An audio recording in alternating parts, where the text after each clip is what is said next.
یہ سب جناب زینبی کا کارنامہ ہے۔ ثانیہ زہرا کا احسانات بہت زیادہ ہیں، اور پھر اس کے بعد جو سب سے بڑا احسان یہ فرش عزا، یہ اسی بیوی کی امانت ہے۔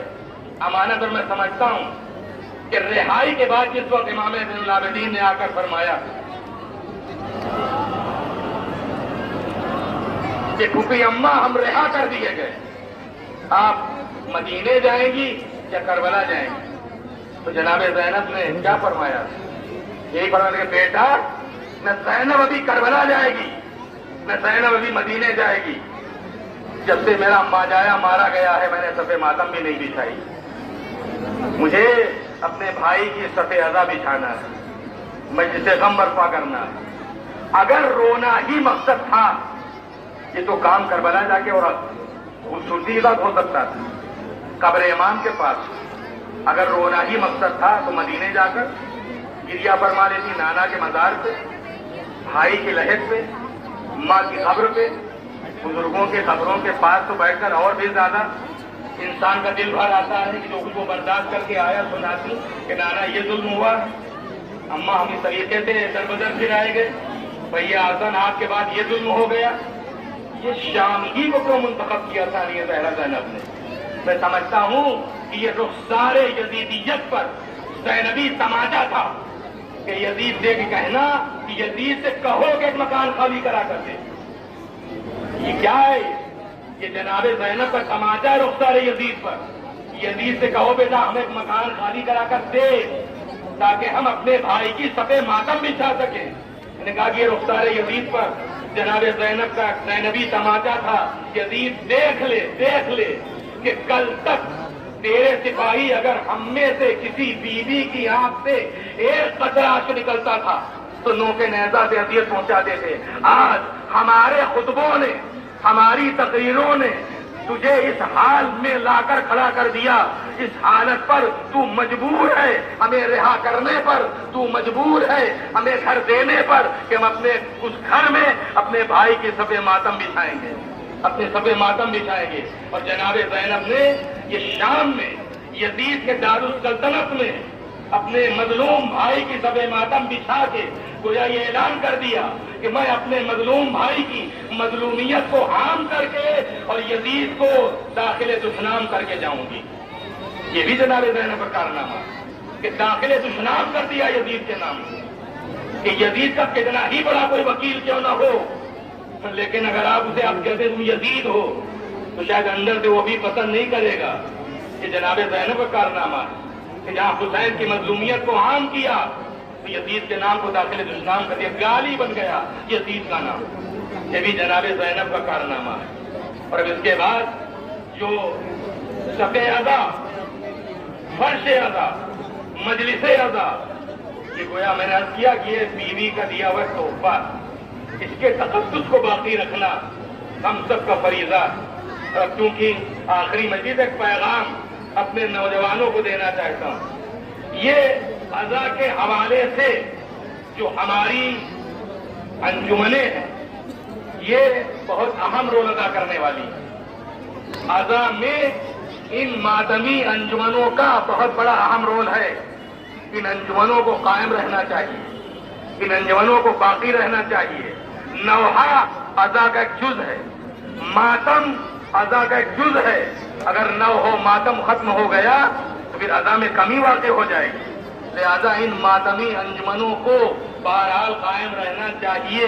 اللہ تمام نوحہ خانوں کو سلامت رکھے، تمام ماتم داروں کو سلامت رکھے، ان گھروں کو سلامت رکھے جن گھروں میں حسین کے عزادار پڑھ رہے ہیں، حسین کے سوگوار پڑھ رہے ہیں، حسین کے ماتمدار پڑھ رہے ہیں، حسین کے مرثیہ خان پڑھ رہے ہیں، حسین کے نوحہ خان پڑھ رہے ہیں، حسین کے مدقبل خان پڑھ رہے ہیں۔ اللہ ان گھروں کو آباد رکھے، وہ گھر کھلے رہیں۔ لیکن میں اپنے نوجوان کر دوں گا کہ جو بھی ماتمی انجمنوں کے ممبران ہیں کہ آپ فقط 2 مہینے آتی میں ایکٹیو نہ رہیں۔ بے شک آپ نوحہ پڑھیں، سینہ دنی کریں، پروگرام اٹینڈ کریں، مگر یہ 2 مہینے 8 دن فقط آپ ایکٹیو نہ رہیں بلکہ اپنے کو سال بھر ایکٹیو رکھیں، سال بھر ایکٹیو رکھیں۔ اور ظاہر ہے یہ چھوٹے چھوٹے پیکٹ کربلا کے صدقے میں ہمارے پاس بڑے اہم ہیں. سماج کا بہت بڑا کام ان چھوٹے چھوٹے پیکٹ کے ذریعے، ان انجمنوں کے ذریعے ہو سکتا ہے. اگر یہ انجمنیں تھوڑا سا متوجہ ہو جائیں، ان کے ممبر، ان کے جو بھی عہدیداران ہیں تھوڑا سا اگر توجہ دے دیں تو ان چھوٹے چھوٹے پیکٹ کے ذریعے ہمارا بہت بڑا کام ہو سکتا ہے. سماج کا جو میں یاد کر رہا ہوں، شاید میرا پیغام پہنچ جائے ان نوجوانوں تک، شاید کچھ کام ہو جائے. اس لیے کہ 2 مہینے 8 دن تک آپ اپنے کو ایکٹیو نہ رکھیں. بے شک آپ نوحہ پڑھیں، ماتم کریں، سینہ زنی کریں، پروگرام اٹینڈ کریں، لیکن 2 مہینے 8 دن کے بعد اگر ہر انجمن کے ممبر کم سے کم اپنے ممبر ہی کا خیال کر لیں تو یہ بھی بہت بڑا کام ہو جائے. اگر آپ دیکھیں کہ آپ کے انجمن کے ممبرس میں کوئی ممبر اگر خدا نہ خواستہ ایسا ہے کہ جس کا بچہ پڑھنے کے لائق ہے مگر مالی امداد نہ ہونے کی وجہ سے وہ پڑھ نہیں پا رہا ہے، اگر آپ پڑھوا رہے ہیں تو یہ بہت بڑا کام ہے، یہ بہت عظیم کام ہے. اور یقینی طور پر یہ سرکار ثواب عبادت ہے یہ. اور آپ دیکھیں کہ آپ کے جو ممبرز ہیں ان میں خدا نہ خواستہ اگر کوئی ایسا بیمار ہے لیکن اپنا علاج کرانے کی شکت نہیں رکھتا، اگر سب مل جل کے اس کا علاج کرا دیں تو یہ بہت بڑا کام. یہ 2 کام تو کم سے کم ہو سکتے ہیں. اور ماشاء اللہ پڑھے لکھے حضرات ہیں، دنیا پر مجھ سے زیادہ نظر رکھنے والے حضرات موجود ہیں، سب جانتے ہیں. میں سمجھتا ہوں کہ جس دور میں ہم اور آپ زندگی بسر کر رہے ہیں، میں اپنے نوجوانوں سے کہنا چاہتا ہوں، ایک پیغام ہے کہ ہم ہوں کہ ہمارے یہ بزرگ ہوں، اللہ ان سب کو سلامت رکھے. ہماری جو جیسی گزر گئی، لیکن آپ کے لیے جو آنے والا وقت ہے ہر دن ایک چیلنج کا دن ہوگا. جو حالات پیدا ہو رہے ہیں، اگر آپ کہیں خواب غفلت میں ہیں تو مجھے خبر نہیں ہے، لیکن ذرا بھی اگر دنیا کے حالات پر آپ کی نظر ہے تو ہر آنے والا دن ایک چیلنج بھرا دن ہوگا. ان چیلنجز کا سامنا کرنا یہ آپ کی اولین ذمہ داری ہے. اس لیے کہ آپ کو شگل کرنا، کہ ہمارے جیسے تو جو کچھ گزارنا جیسی تیسی گزر گئی، لیکن آپ جو ہے آپ کو شگل کرنا. زمانہ بہت پرآشوب ہے، بہت حالات بد سے بدتر ہو رہے ہیں ساری دنیا کے بھی اور ہر جگہ کے بھی. لہذا اس میں ذمہ داری بڑھ جاتی ہے. اپنے کیریئر کو بنانا اور اپنے فیوچر کو بنانا یہ آپ سب کی ذمہ داری ہے. اور پھر جو پرآشوب دور ہے اور آگے اس سے زیادہ برا دور آنے والا ہے، جو حالات بتا رہے ہیں اس سے زیادہ برا دور آنے والا ہے. اس میں اگر عزت کی زندگی آپ گزارنا چاہتے ہیں تو خدارا للہ برائے حسین آپ ایجوکیشن پر توجہ دیجیے، تعلیم پر توجہ دیجیے. اسے تعلیم ہی قوم کو بلندی کی طرف لے جاتی ہے، علم ہی روشنی کی طرف لے جاتا ہے، علم ہی نور کی طرف لے جاتا ہے. علم ہی کے ذریعے آپ ترقی بھی حاصل کر سکتے ہیں اور عزت بھی حاصل کر سکتے ہیں. لہذا اگر اس دور میں باعزت زندگی گزارنا ہے تو ہماری انجمن کے ممبران کو غور کرنا چاہیے. اسی لیے میں نے کہا کہ اگر سال بھر یہ ایکٹیو رہے، 2 مہینے 8 دن، اس کے بعد ہر معصوم کی شہادت پہ آپ نوحہ پڑھیے، ماتم کیجیے، سینہ زنی کیجیے، پرسہ دیجیے. لیکن ساتھ ساتھ ایک پیغام اور بھی ہے معذرت کے ساتھ کہ جو بچے پڑھ رہے ہیں بے شک وہ شب بیداریوں میں جائیں، نوحہ پڑھیں، سینہ زنی کریں، ماتم کریں، حق کے مظلوم کربلا ادا کریں، لیکن اپنے کیریئر کا خیال رہے، اپنے فیوچر کا خیال رہے. کہیں ایسا نہ ہو کہ فیوچر برباد ہو جائے، کیریئر تباہ ہو جائے.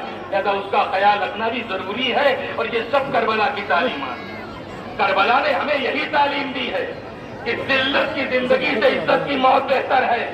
اگر ہم عزت کی زندگی چاہتے ہیں تو بغیر تعلیم کے اب عزت کی زندگی ملنے والی نہیں ہے. جتنا اپنے اندر آپ کمال پیدا کرتے چلے جائیں گے، لاکھ کچھ نفرتوں کا ماحول ہو، لیکن اگر آپ صاحب کمال ہیں، مجبوری بن جائے صاحب کمال ہو کہ اس کی مجبوری کہ بغیر آپ اس کا کام ہی نہ کر چل سکے، تب تو کام چلنے والا ہے.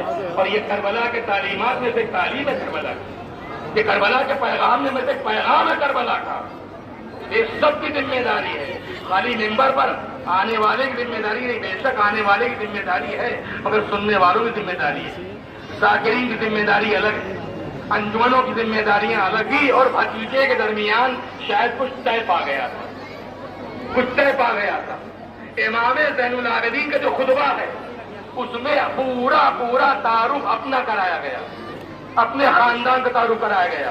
کہیں سے کہیں تک یزید کی بات نہیں کی ہے امام زین العابدین نے، لیکن ثانیہ زہرا کا جو خطبہ ہے اس میں اپنے خاندان کا ذکر نہیں ہے، بلکہ پورا تعارف ان 700 کرسی نشینوں کے مجمع میں ثانیہ زہرا زینب نے یزید کا تعارف کرایا. اور اب یہ حضرت علی ہی کی بیٹی کہہ سکتی تھی جو شجاعت عربیہ کی وارث، ہمت، استقامت، شجاعت جس میں ہو وہی کہہ سکتی ہے، ورنہ یزید جیسا حاکم اور تقریر کے لیے سازگار ماحول چاہیے. اگر مقرر کو یہ محسوس ہو جائے کہ ہمیں کوئی سننے والا ہی نہیں ہے، کہنا کچھ چاہتا ہے نکلتا کچھ ہے، سازگار ماحول.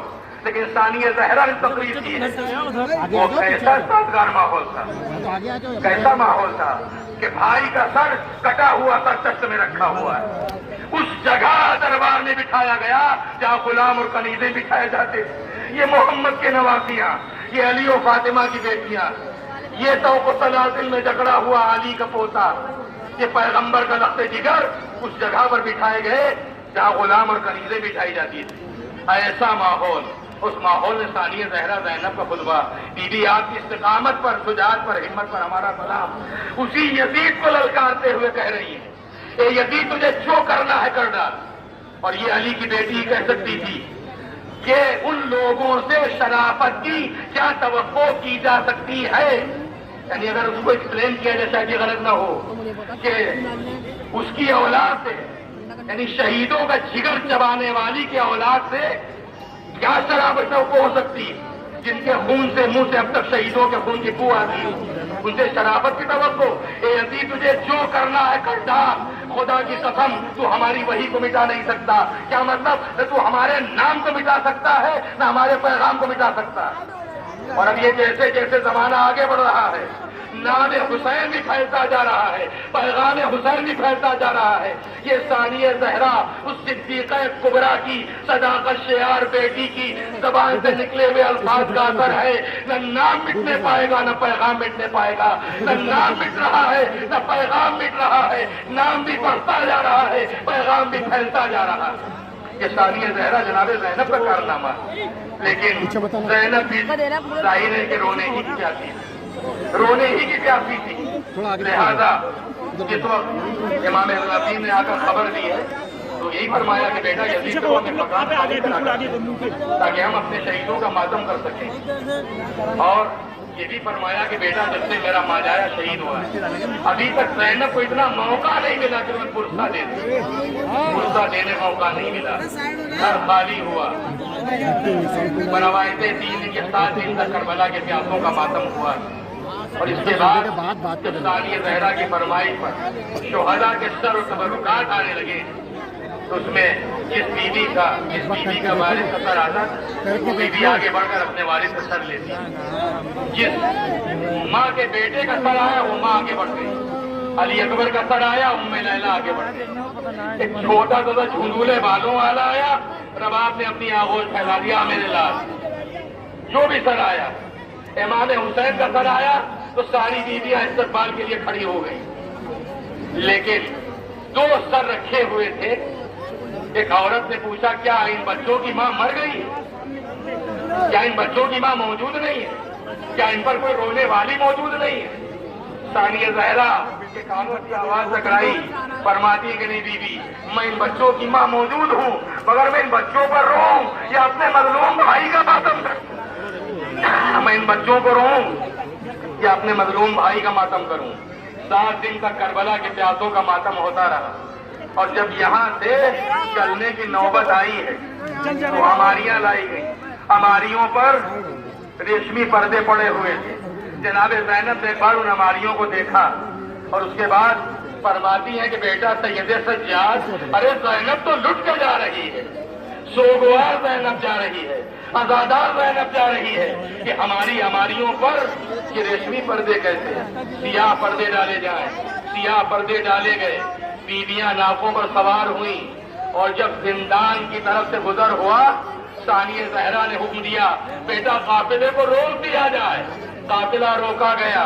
ناقے بٹھائے گئے، اہل حرم ناقوں سے اترے، زندان کا دروازہ کھلا، ثانیہ زہرا آگے آگے، پیچھے پیچھے، مخدرات و طہارت ایک ننھی سی قبر کے قریب آ کر آواز دی، اے سکینہ ہم رہا ہو گئے، بیٹی تمہیں بڑا اشتیاق تھا، ہمیں رہائی کب ملے گی، ہم رہا کب ہوں گے؟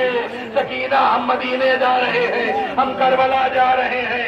زبان حال آواز دے رہی تھی، پھوپھی اماں کربلا جائیے گا، میرے بابا کو میرا سلام، میرے چچا عباس کو میرا سلام، میرے بھیا قبر کو سلام، اور کہیے گا کہ اگر ہم مدینے واپس نہیں جائیں گے تو پھر سکینہ بھی اب قیامت تک کے لیے مدینے واپس نہیں جائے گی۔ سن لیجئے چند منٹ، اس لیے آج آخری مجلس ہے، اب سال بھر جو جیے گا وہ بھی شے کو روئے گا، چند منٹ اور آنسو بہ جائے، یہ آنسو ہی مال مجلس ہے، یہی روح مجلس ہے، یہی جان مجلس ہے۔ اس لیے تو دکھیاری ماں نے یہی پوچھا تھا، بابا میرے بچے پر روئے گا تو جب آپ نہیں ہوں گے، حسن نہیں ہوں گے، ابو الحسن نہیں ہوں گے، میں نہیں رہوں گی تو میرے بچے پر روئے گا کون؟ لہٰذا یہ آنسو بڑے قیمتی، انشاءاللہ ان آنسوؤں کی قیمت کا اندازہ روز قیامت آپ کو معلوم ہوگا۔ یہ بے قیمت نہیں ہے، یہ بیش قیمت آنسو ہے، جتنے بہ جائے اتنا ہی اچھا ہے۔ لہٰذا مال مجلس چند منٹ اور آپ سماعت فرما لیں۔ قافلہ جس وقت قبر سکینہ سے رخصت ہوا، بیویاں ناقوں پر سوار ہو گئی، لیکن ایک مرتبہ ثانیہ زہرا ان عورتوں کی طرف مڑی کہ جو شام کی عورتیں رخصت کرنے کے لیے آئی تھی، فرماتی ہیں شام کی بیویوں، میں اپنی پردیسی بچی کو تمہارے حوالے کر کے جا رہی ہوں۔ آئے میری پردیسی بچی تنہا زندان شام میں سو گئی، ارے اسے بھلا نہ دینا، اس کی قبر پر آتی رہنا۔ آئے میری سکینہ، اجرکم اللہ، خدا کسی غم میں نہ رلائے سوائے غم ائمہ معصومین اور غم شہداء کربلا کی۔ اس کے بعد جناب زینب کربلا آئی، آپ جانتے ہیں مشہور یہی ہے کہ 20ویں سفر کو یہ قافلہ کربلا پہنچنے والا۔ 20ویں سفر کون سی تاریخ ہے؟ 20ویں سفر امام کے چہلم کی تاریخ ہے، 40 حسینی کی تاریخ ہے۔ بس ختم ہو رہی مجلس، ختم ہو رہی مجلس، 40 حسینی کی مجلس ہے، لیکن کسی گھر میں 1 40واں ہوتا ہے، کل تو 72 40ویں ہونا، کل 72 40واں، کل کس کا 40واں منائیں، کس کا چہلم ہے؟ حسین کے تمام انصار کا چہلم ہے، انہی انصار حسینی میں اس حبیب کا چہلم ہے جس کو ثانیہ زہرا نے سلام کہلایا تھا، اور حبیب نے یہ کہہ کر منہ پیٹ لیا تھا، ارے وہ وقت آ گیا جب شہزادیاں غلاموں کو سلام کہلائیں۔ عزیز و تاریخ کربلا میں 2 ہی سلام ہمیں نظر آتے ہیں، ایک حضرت حبیب نے مظاہر کا سلام، ثانیہ زہرا کا سلام حبیب کے نام، اور ایک آپ کے مظلوم امام کا سلام آپ کے نام۔ فرماتے تھے بیٹا جب قید شام سے چھوٹ کر مدینے جانا تو میرے دوستوں کو میرا سلام کہنا، اور کہنا کہ شرط وفا یہ ہے کہ جب ٹھنڈا پانی پینا تو میری پیاس کو یاد کر لینا۔ اے عزادارو آؤ، اے ماتمدارو آؤ، اے سوگوارو آؤ، کربلا کا رخ کر کے آواز دے، مولا یہ عزادار آئے ہیں اسی سلام کا جواب دینے کے لیے۔ آقا آپ کے اس سر اختر پہ سلام جسے نوکے نیزہ پہ بلند کر دیا گیا، اس گلوئے مبارک پہ سلام جس پر کند خنجر چلا دیا گیا، اس سینہ اثر پہ سلام جو چلنی کر ڈالا گیا، اس جسم اثر پہ سلام جسے گھوڑوں کی ٹانگوں سے راؤنڈ ڈالا گیا۔ مولا ان عزاداروں کا سلام قبول کیجیے، آقا ان غلاموں کا سلام قبول کیجیے۔ اجرکم اللہ، حضرت ابن مظاہر کا چہلم، انصار کا چہلم، اور کیا یاد دلاؤں کس کا چہلم؟ ارے کل حسین کے اس کڑیل جوان کا چہلم ہے جس کی لاش کے قریب کھڑے ہوئے حسین اپنی بے قدری کا مرثیہ اس انداز میں پڑھتے، بیٹا علی اکبر تم تو شہادت پا کے دنیا کے ہم و غم سے نجات پا گئے اور اپنے باپ کو دشمنوں میں اکیلا چھوڑ کر چلے گئے۔ یا بنیا الگ دنیا بات کلفا اکبر، اب تیرے بعد زندگانی دنیا پر خاک ہے، یہ بات تیرے بعد جی کر کیا کرے گا؟ اس شیر جری کا چہلم ہے، اس شیر جری کا چہلم ہے کہ جس کی لاش کے قریب حسین اپنی بے کسی کا مرثیہ پڑھ رہے تھے، الان ان کا ترازاری عباس کمر ٹوٹ گئی، راہ چاروں تدبیر مسدود ہو گئی۔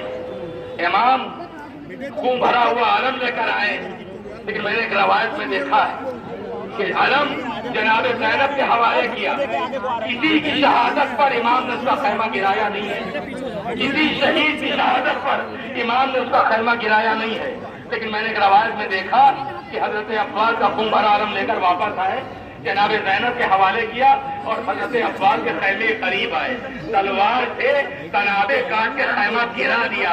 یہ خیمہ گرانا نہیں تھا، مظلوم امام اعلان کر رہا تھا میرا بھیا چلا گیا، میرا علمدار ختم ہو گیا، نہ لشکر ہے، نہ سپاہ ہے، نہ کثرت الناس ہے، نہ قاسم ہے، نہ علی اکبر ہے، نہ عباس ہے۔ اور اب تھوڑی دیر کے بعد زمین کربلا کو زلزلہ ہوگا، آواز آ رہی ہوگی الا قتل الحسین، الا ذبح الحسین۔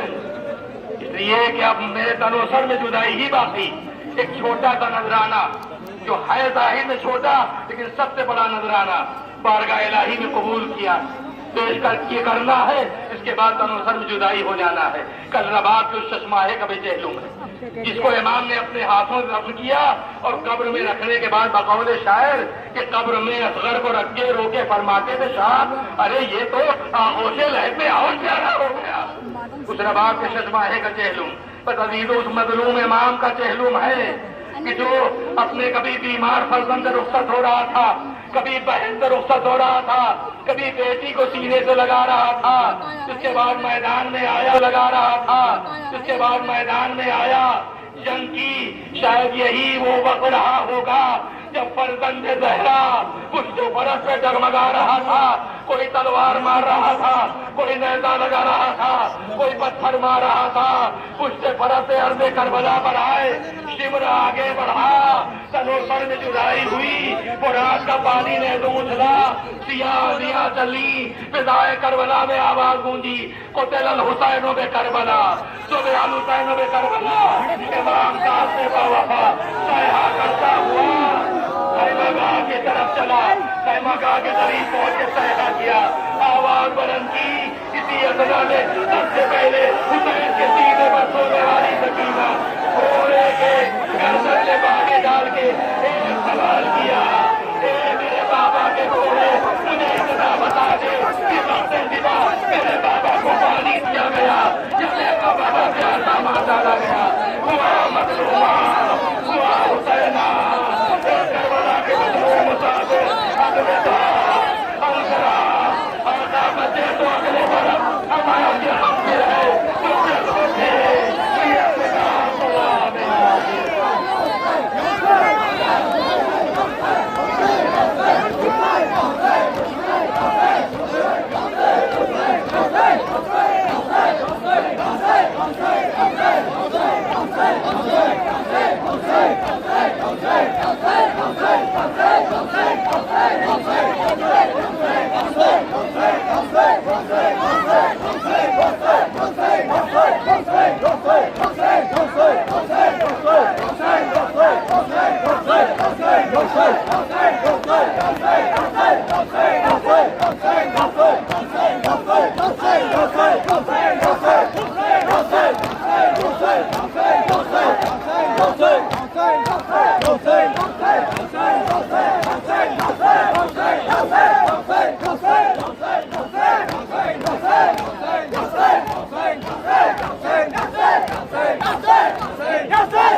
اللہ